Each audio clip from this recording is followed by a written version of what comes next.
Let's fill out the Utah Motor Vehicle Bill of Sale together and avoid the small mistakes that cause big headaches when it's time to transfer the title and register the car. Start at the top with the date of sale. Then the seller's details. In our example, that's Anna Baker with her address, phone, and email.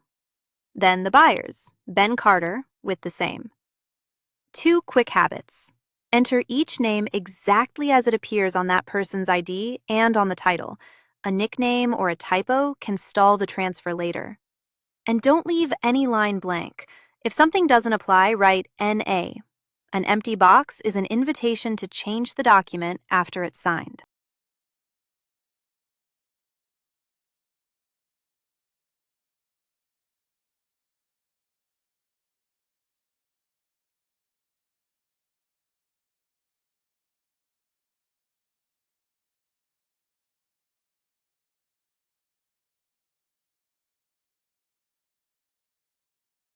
Next, describe the vehicle. Make, model, body type, year, color, and the odometer reading. 2 that people get wrong, the VIN. Type all 17 characters exactly as they appear on the title. A single wrong digit can stall the title transfer. And the odometer. Write the exact reading, not a rounded guess. A sloppy number can look like odometer fraud. Now the sale price, in our example, $8,500. And how it's paid? Here, paid in full by check with taxes included. Write the real price. Lowballing it to shave the sales tax can come back as back taxes and penalties, and it leaves the buyer with weaker proof of what they actually paid. Finally, signatures.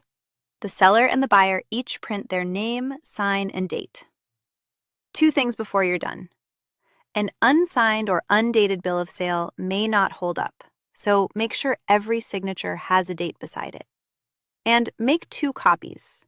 Each side keeps a signed one. The buyer needs it to register the vehicle, and the seller needs it as proof they are no longer responsible for that car.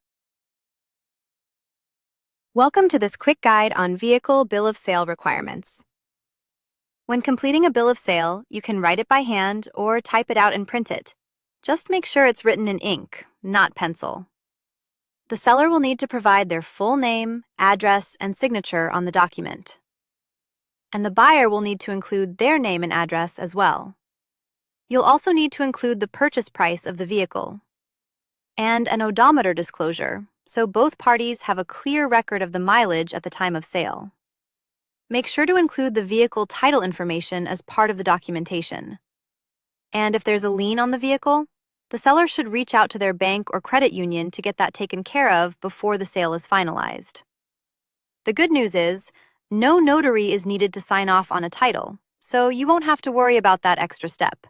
Just follow these straightforward requirements, and you'll be well on your way to completing your vehicle sale properly.